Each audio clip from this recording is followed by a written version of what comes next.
Well, good evening, everybody. Welcome to FACS's 10th Sustainability Champion Awards here at Unity of Fairfax.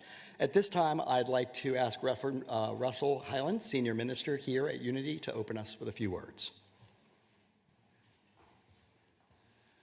Well, good evening, everyone. It is a pleasure to be hosting the Sustainability Awards again at Unity of Fairfax. Like you, our community shares a commitment to co-creating a world where everyone is safe, where future generations' interests are taken into consideration in today's decisions, and where we recognize and know that we're better off together.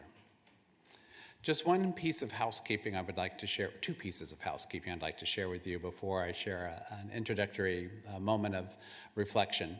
First and foremost, the facilities are located out that side door. Just look up and follow the signage. And that's what you do if Mother Nature calls. If anybody else calls, please say, if anybody else calls, please set your phone to silent or vibrate mode. I guarantee you, if it's important, they'll call back. If it's not important, they'll call back. There'll be an Instagram post, a Facebook post, and all the other things.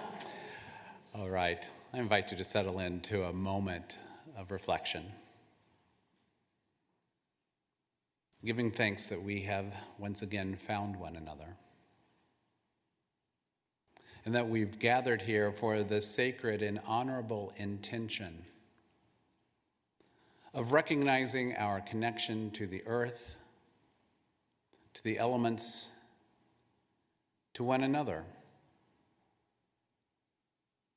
to those who have come before us and prepared a world for us, so that we might learn from wisdom of the world's traditions and integrate that into how we care for one another now, so that the future generations of plants and animals and people will be able to thrive. Many of us are called to this work by our faith traditions. Many of us are called to work just because it is the right thing to do, that conscience says, this is ours to do. But whatever brought you to this moment, brought you into this fellowship of the care of creation, just know it is not an accident. It is a sacred and holy and worthy intention implanted in your heart and in your mind, so that you and I and we might together be a blessing to the world. And so to whomever or whatever you pray or don't pray, we say thank you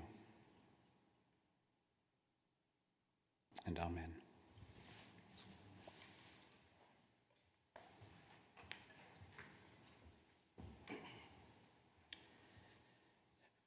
Thank you, Reverend Russell. First, I would like to thank Unity of Fairfax for graciously hosting us once again this year, the FACS Board of Directors and our staff for all the work and support to make this event happen tonight. I would also like to give a special thanks to Cox Communications, who is our presenting partner this evening and who will introduce a speaker later in this evening from Congressman Walkinshaw's office. Most of all, I'd like to thank you for being here this evening. I know this is a busy time of the year for many of us, and it means a lot to us that you've made space in your week for this evening's celebration as we move forward together. This is my favorite event of the year. I know many of us leave here feeling recharged and ready to go out and do all the good things. So 2026 is a milestone for FACS. So 10 years ago, this month, our Articles of Incorporation were granted by the Commonwealth, and shortly thereafter, we received our 501c3 nonprofit status. A lot has happened that decade. So FACS has led efforts to develop and adopt climate plans and resolutions at the local level throughout Northern Virginia, plans with concrete initiatives and measurable goals. We successfully pushed to address solid waste with adoption of the plastic bag tax locally and on foam containers in restaurants statewide. We've engaged with the schools. Here in Fairfax, years of advocacy and collaboration with the school board and FCPS staff has led to over 30 schools with solar projects currently in the pipeline and Get to Green coordinators in every school. We just launched our regional school team, bringing together voices from school systems throughout Northern Virginia. FACS launched its first formal state advocacy plan with the 2026 General Assembly earlier this year and was a lead partner in getting legislation passed and signed into law in key areas. The importance of getting legislation across the finish line cannot be understated, as these laws and others that we supported in Richmond will be the pillars for our local advocacy agenda later this year. Not to rest on past successes, we are eagerly looking forward to the future. Just 3 days ago, in our June newsletter, we announced an ambitious urban heat island mapping initiative in partnership with George Mason University. Those of you who will volunteer to collect, and please volunteer, to collect data across 30 routes in Fairfax, Arlington, and Alexandria will be actively engaging in citizen science. The results of the study, which will be released later this fall, will directly inform policies that impact our most vulnerable neighbors in the community. In addition, we are listening to you and pivoting our programming to provide education and resources to households to address their growing utility bills. We'll continue to grow over the coming years, not only in the number of individuals and faith communities in our network, but in our reach to better influence local and state policies, collaborate with partners, both existing partners and those yet to be formed. So I invite you to reach out to us to see what else we have in store. Sometimes it changes weekly, and how we can all play a part in the mission of FACS, uniting people of faith and friends to address the climate crisis at the local level. So that's enough about us. I had to get that out. This evening, thank you. Thank you. So this evening, we recognize those in the community who have inspired us and live the mission of FACS, and they do inspire us. So this year, we had nominations from Arlington out to the Shenandoah. So I'd like to begin with our awards. So I'll start with our faith community. This year's faith community champion is Harrisonburg Mennonite Church. In 2022, the congregation installed roof-mounted solar panels that currently provide 1/3 of the church's electricity, with the impressive goal of eventually becoming net zero. The church is a partner in their community, recently reforesting their campus with native plantings, and has opened their community garden to everyone in the community, showcasing sustainable garden practices and providing a creation care path for education, contemplation, and prayer. So I'm pleased to present this award to Mark Keller of Harrisonburg Mennonite Church.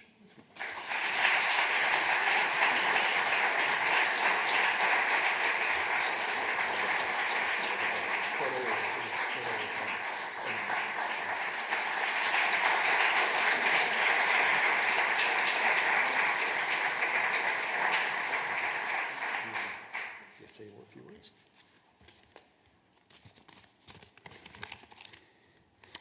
Harrisonburg Mennonite Church Creation Care Group began about 20 years ago when we became increasingly disturbed about the climate crisis upon us. In short, our goal was to be a resource to our congregation and the community around us to be able to figure out how we can be better stewards of the environment. This award that we have been given, thank you. Don't know where to put it up here. Right? Well, okay, I don't want to knock it off. This award we've been given is an honor. It was a surprising honor to us and encouraging to us that we, at least in part, have met our goals of becoming known and having other people notice that there are faith communities who care deeply about the climate crisis. Our initiatives have been more than beneficial for our congregation, sometimes in surprising ways that we didn't anticipate. For instance, when we built our nature meditation path, another congregation joined us, who were just a short distance away, who we had no relationship whatsoever with us, to help make the path as a gift to the community. And so we formed a new connection there. When we planted our 800 to 1,000 trees, we kind of lost count. But when we planted our trees on our property, there was a community member who happened to be a surgeon, and he was happenstance connected to an immigrant member of our congregation, and during the course of planting trees, he was diagnosed with a congenital problem which resulted in surgery, which benefited him greatly. So the surprising things can happen when people get together for the good of all. When we also had our community garden established, we found that there were people coming together with multiple languages. One particular year, we had people who came from 5 different continents in the world who were gardening. And in the garden, lots of languages, lots of conversations, lots of connections take place. We believe that, and we've experienced, that when we are environmentally responsive, the community around us notices that we care as a church for all living things and all people. And even because we put up solar panels, we save a lot of money. The recognition that we have received will further help us to commit ourselves to what we have all been doing together, united with you all. And we ask that we together continue to make connections with good people of goodwill to benefit this wonderful place that we have been graciously given to by God. Thank you very much. If you want to get a photo over with the thing there, if you want to, or you can do it with your team after.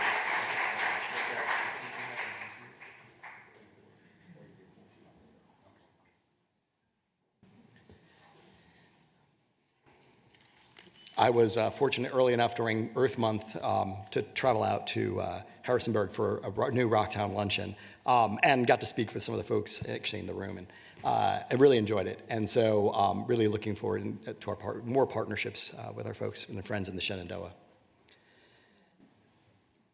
Helen Haas, a senior at Washington Liberty High School, leads the Arlington Students for Climate Action, who were recognized at this event 2 years ago.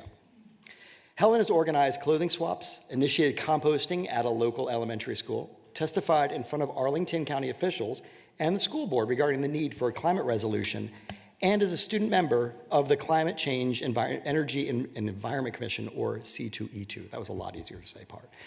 For Arlington County. That is a lot. It is my pleasure to give this year's Youth Leadership Award to Helen.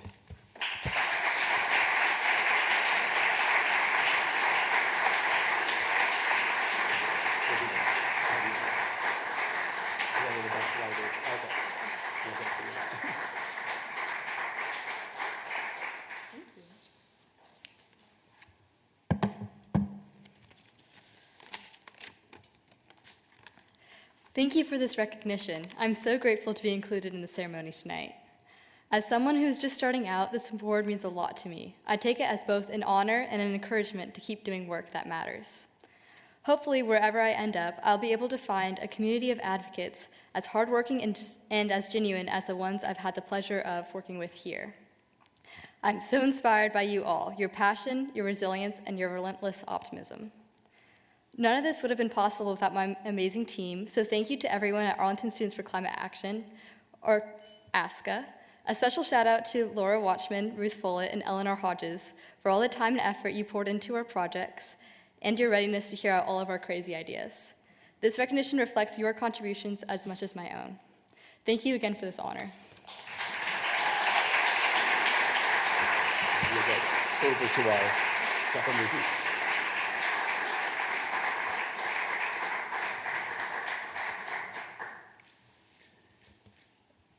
Sorry, I'm looking at my notes and it says business casual. And I'm like, it's business, So Casual Adventure Outfitters is a family-owned small business in Arlington that has served generations of outdoors enthusiasts for more than 80 years.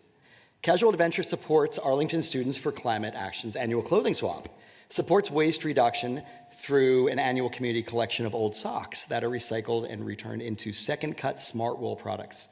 The business also supports the Arlington Public Schools Outdoor Lab by donating adventure backpacks so that students can explore biodiversity in their community. And also supports local youth sports, scouting activities, and is metro accessible in the community. We are thrilled to award this year's Sustainable Business Champion Award to Eric Stern of Casual Adventure.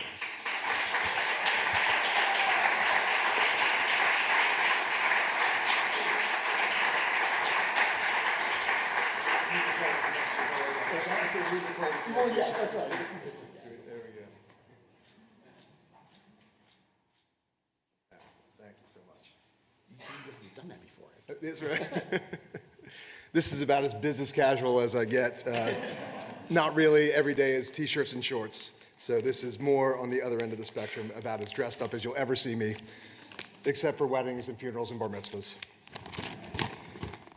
All right, so for those of you who don't know or are unfamiliar with Casual Adventure Outfitters, we are in the current chapter of our 81-year history. I am Generation 4. I've got Generation 5 with me here today. Thank you.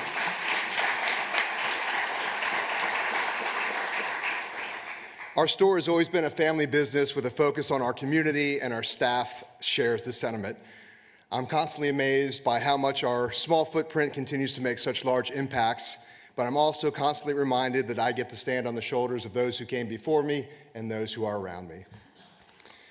We are a business first, but we have a social and environmental conscience. In addition to offering sustainable, recycled, and recyclable products from brand partners such as Patagonia, the North Face, and Nemo Equipment, just in the past few years alone, our single store has repurposed over 1,500 pounds of socks.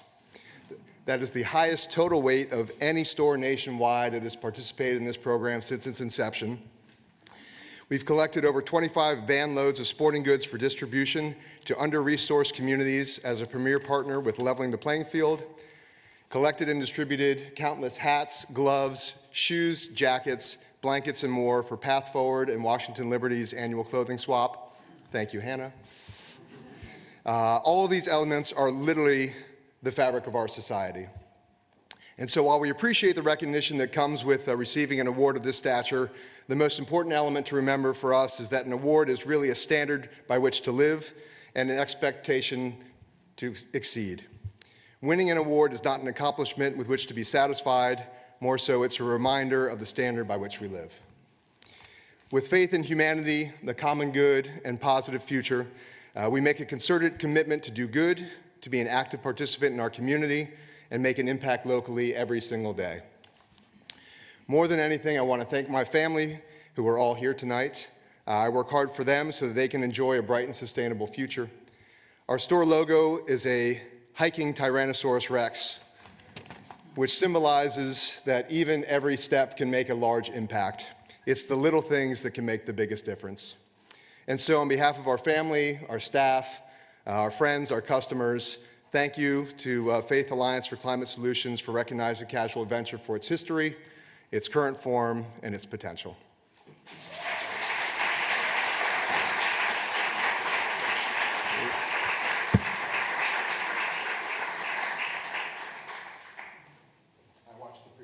I was gonna say, you got the, he's gotten awards before. He had the whole stance going right. The Coalition for Smarter Growth is dedicated to promoting smart growth, walkability, and transit-oriented development in our region. For almost 30 years, CSG has advocated for policies that integrate sustainable transportation, affordable housing, and equitable land use through its blueprint for a better region. CSG frequently hosts community events such as walking tours, policy webinars, and expert panels, and provides community toolkits and voting guides detailing candidate positions on key issues such as transit and housing. CSG is a co-founder of Fairfax Healthy Communities, of which FACS is an active partner. Please welcome me in welcoming Bill Pugh as we award CSG as our Community Sustainable Champion this year.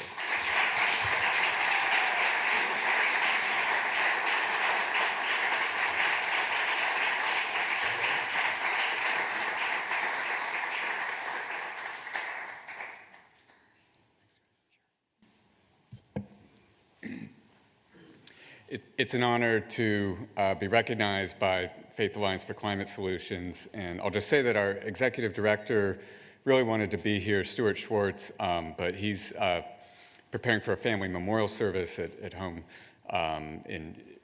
away from here, so he sends his regards to everyone. I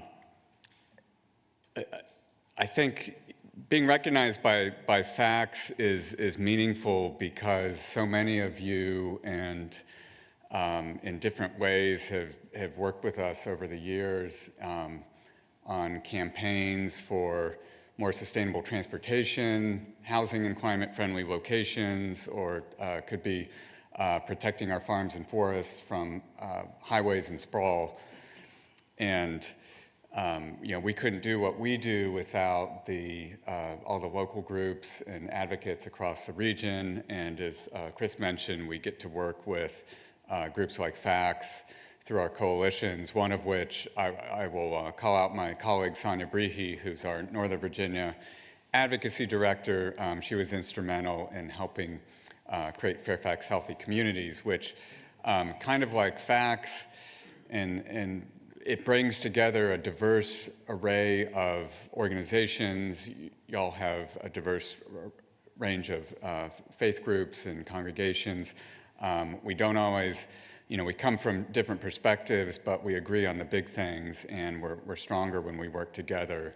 And we also make those important community bonds, which in this time are so critical when, we don't agree on everything 100%, but we can work together and build bridges and accomplish great things. And I'll just also say that the award is meaningful for me personally as a member of a Northern Virginia religious congregation, and also someone who, on the personal side, has been involved with FACS and seen the great work that the organization does. So thank you for the award, and thanks for the work that you all do.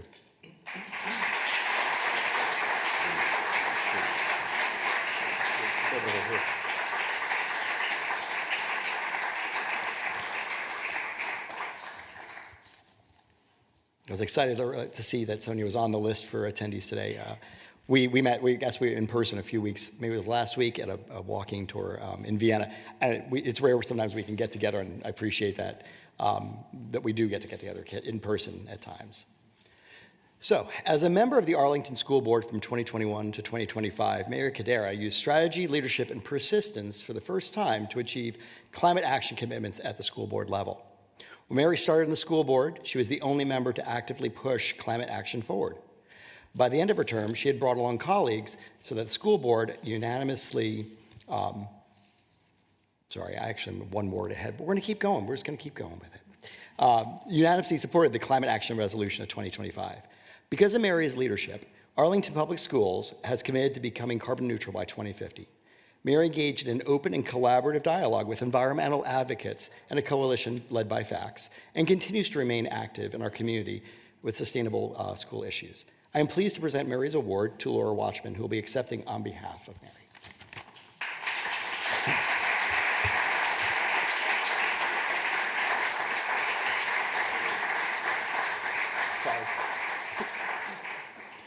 It's one page ahead. Oops. I'm excited about this because many of us who worked with Mary while she was on the school board always said, boy, she should receive an award for this. I'm also excited to do this because appreciation and gratitude are an important part of my faith tradition, and I think probably the faith tradition of everybody in here.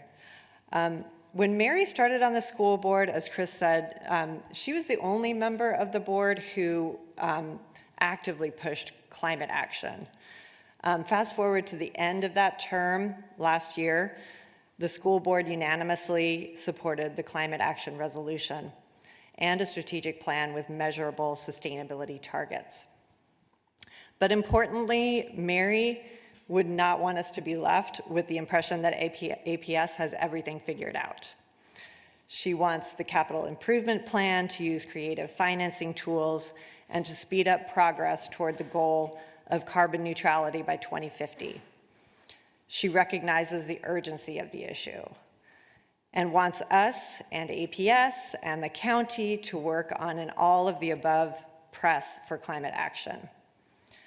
We can continue to show our appreciation for her by doing just that.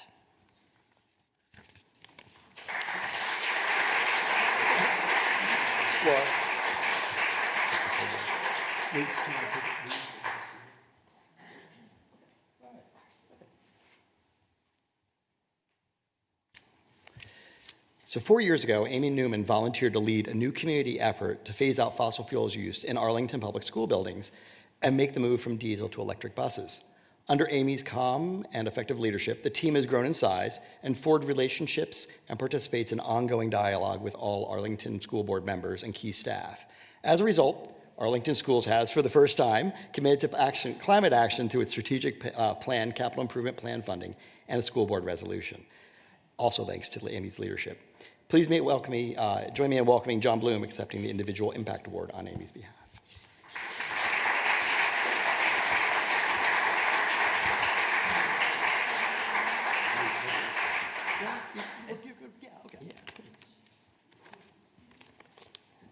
Hi, everyone.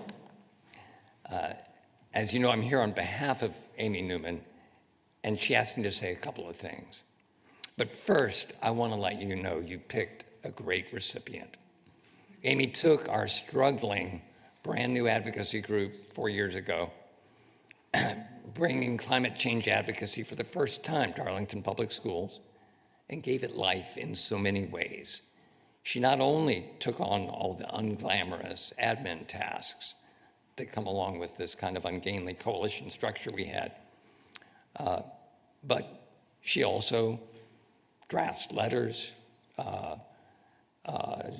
testifies, and generally helps our group stay on strategy and on message. Amy is sorry she couldn't be here tonight. Mostly, though, what she asked me to do was to express her appreciation for the many people from FACS, Eco Action Arlington, and the Sierra Club who have worked alongside her even when the going was rough. She said their unwavering commitment kept her going, but I can tell you it's more the other way around. Finally, she asked me to extend her congratulations to all the other awardees. Thank you.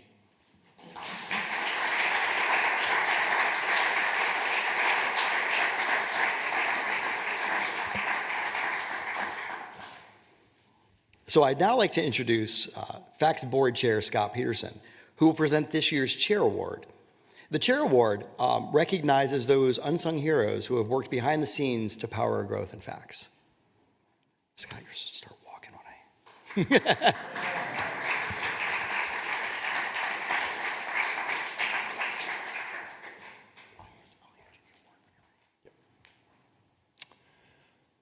Hi, everyone. I first met Ray Martin about a decade ago when he invited me and other local activists to his house to discuss how we could move Fairfax County forward on climate issues. Former Supervisor John Faust was there, and Ray led the discussion, which kick-started efforts that led to CCAP, the countywide climate and energy plan. About 4 years ago, Ray invited me and others to celebrate his 80th birthday by going on an 8-mile walk. And I thought, that sounds like fun. It was a humbling experience. Ray led the pack. I came in next to last. And Ray taught me that I needed to step up my exercise game, and I have. A couple of years ago, Ray recommended FACS establish a leadership circle of top donors with a minimum $10,000 buy-in. And I thought, oh my God, I can't ask people for that much money. But then I considered the power of the idea that lies at the heart of FACS. To organize people of faith and others to advance local solutions to the urgent moral challenge of climate change. So with Ray's encouragement, I found that there were people who were happy to contribute once they learned what the FACS Leadership Circle did and could help to accomplish. And today there's 6 people on the FACS Leadership Circle. So thank you, Ray, for getting that ball rolling. 3 months ago, I began talking to Dr. Jim Kinter of George Mason University's Virginia Climate Center about expanding the tree canopy in Northern Virginia. And we came up with an environmental justice program that would begin with an urban heat island mapping project conducted by GMU this summer in Fairfax, Arlington, and Alexandria. Problem was, there was no budget. So it should be no surprise to you that I turned to Ray Martin, who, after asking some tough questions, funded the research, which we announced just 3 days ago on June 1st. I recently visited Ray at Green Springs Senior Living Center, and after we were done talking, he walked me to my car, and said that in Africa, where he lived for many years as a USAID Foreign Service and World Bank officer, you always walked visitors to the edge of the village. And that's what Ray has done for us, time after time, leading us to the next phase of our journey. And so for all those reasons and more, I want to present this year's FACS Chairman's Award to our friend, Ray Martin.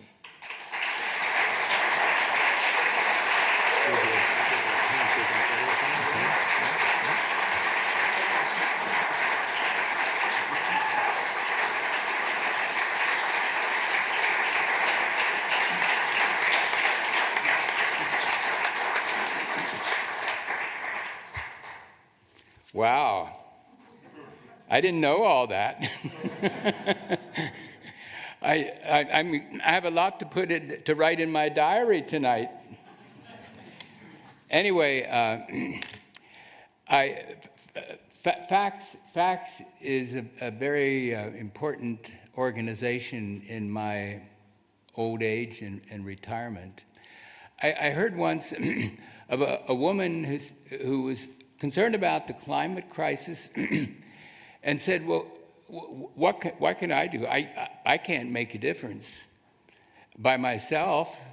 And Bill McKibben, who many of you know, is one of the most articulate, perceptive interpreters and researchers on climate change, responded to her saying, you're right, you can't do very much on your own. You got to join with other people. And I learned that lesson a long time ago. And when I discovered FACS,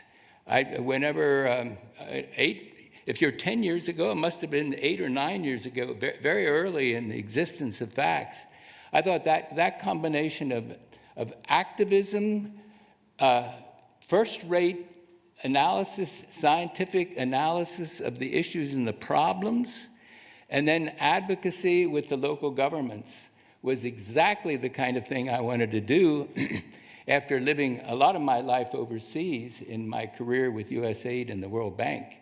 So FACS was definitely a natural organization for me to work with.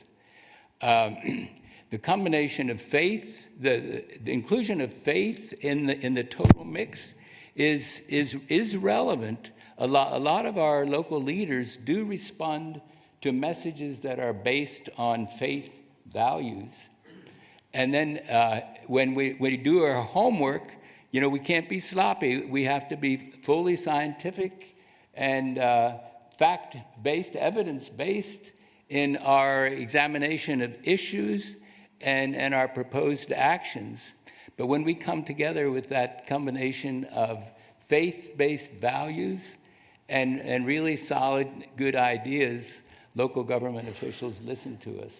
And so I decided that even in my mid-80s, now my next hike could be longer than the 8 hours, except those intervening years have made some impact on my body as well. So I think, Scott, you're protected at least from a 9 or 10 mile hike from me. So anyway, it's a real pleasure for me to be recognized by Scott and by all of you, and I encourage you wherever you are in your life cycle to see that when you step up and combine with other people, you can get a lot done. You can move mountains and get a lot done. Thank you.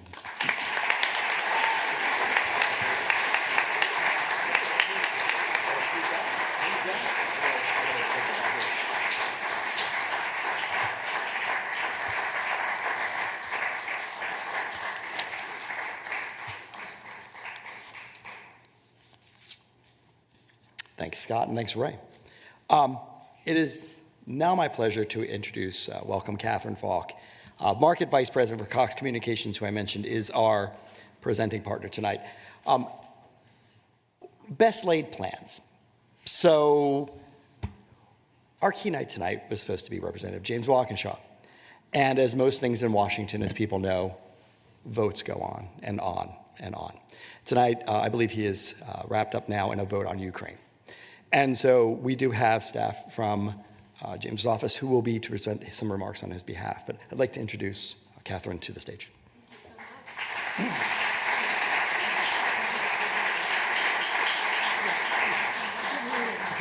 Thank you. Absolutely. It's such a pleasure and honor to be here with you tonight and all these amazing award recipients. At Cox Communications, we're a family-owned company, and we're more than 150 years old. And sustainability and environmental stewardship have been embedded in our values for generations. Back in 2007, we launched an initiative called Cox Conserves, and our goal was simple: reduce our impact, protect natural resources, and help our communities thrive. And it was built on a powerful vision that we would leave the world a better place than we found it. And we did that by reducing waste, conserving water and energy, and inspiring others to take action. And since its inception, I'm proud to tell you that Cox Conserves has invested $165 million in projects, over 500 sustainability projects across the country. And those span, thank you so much. Those span from energy conservation, waste conservation, waste diversion, recycling, land protection, and community engagement, solar energy installations, electronic recycling programs, and innovations that reduce our impact. Many years ago, a decade ago, we set a very ambitious goal to be the first corporation, major corporation, to become zero waste to landfill. And I'm so proud to tell you that in 2024, ahead of schedule, we achieved that goal. And we're so proud of that.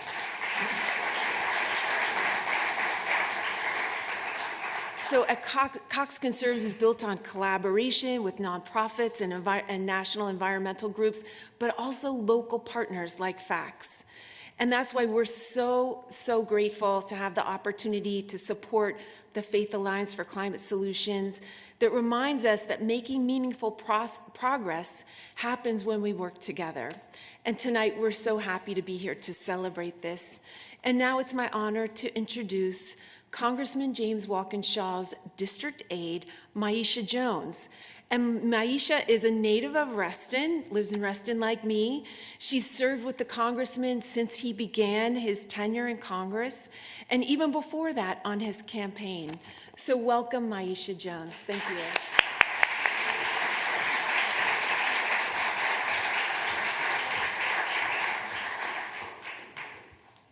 Good evening, everyone. I know I'm not the one you wanted here tonight, but it is an honor to be here. And I just want to say congratulations on 10 years at FACS. Before I get into anything else, I want to take a moment to recognize someone who shaped many of us in this room, Congressman Jerry Connolly. Jerry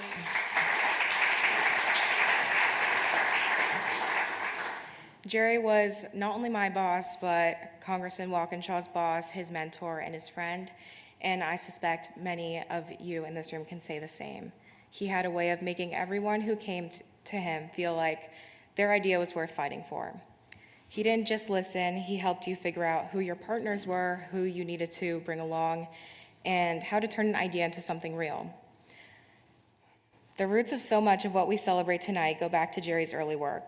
His days on the Board of Supervisors, where he led the county to adopt its first serious climate plan, cool counties, and champion tree canopy conservation. He understood before most elected officials that climate wasn't a distant problem, it was here and now and required action. He helped this group get its start. He showed up at your very first events and he believed in what you were building. He was a man of fierce faith and deep conviction that confronting the climate crisis was a moral obligation, not a political choice. He is sorely missed, but I know he would be bursting with pride tonight. We're also proud of Scott and the leadership of FACS, and we're proud of every champion being recognized here. Congratulations to Ray Martin, Amy Newman, Mary Caters, Helen Hawes, the Harrisonburg Mennonite Congregation, the Coalition for Smarter Growth, and Casual Adventure Outfitters. And now I want to talk about why this community matters so much in this fight. Last week, Congressman Walkinshaw was at the ribbon cutting for the new solar array on the former landfill in Lorton. And let me paint that picture. It was a site that was once a symbol of waste, literally. It's now generating clean energy to power county facilities and reduce our emissions. And FACS helped make it happen.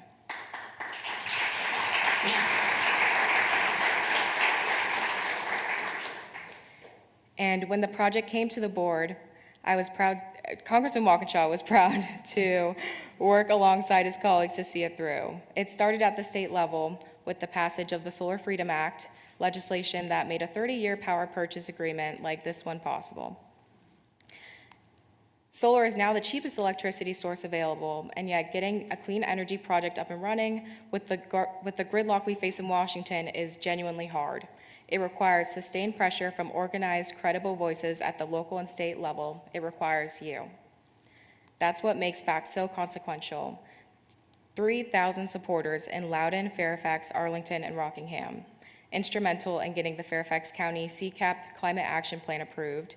A driving force behind consolidating our country's climate and environmental offices into the Office of Environmental and Energy Coordination. Partners in establishing the Joint Environmental Task Force goals between Fairfax County Public Schools and county government. Those are no small feats. And I want to be clear about something. Faith communities doing this work aren't a footnote in the climate movement. You are a cornerstone of it. You bring a moral vocabulary that cuts through partisanship. You bring institutional trust that no advocacy group can manufacture. You bring people into this fight who might not walk through the door of a Sierra Club meeting, but will absolutely show up for their congregation. Climate progress doesn't happen in Washington first. It happens in the county boardrooms and state legislators and school board meetings and church basements. It happens when people like you decide that their community is worth fighting for and they're not going to wait for someone else to do it. So I'll close with one last memory of Jerry. He had no patience for doom and gloom. He hated climate fatalism. If you walked into his office wringing your hands about how hopeless it all was, he'd cut you off. He wanted plans in action. You all are keeping our climate ambitions high and optimism intact. Congratulations to all of tonight's award winners.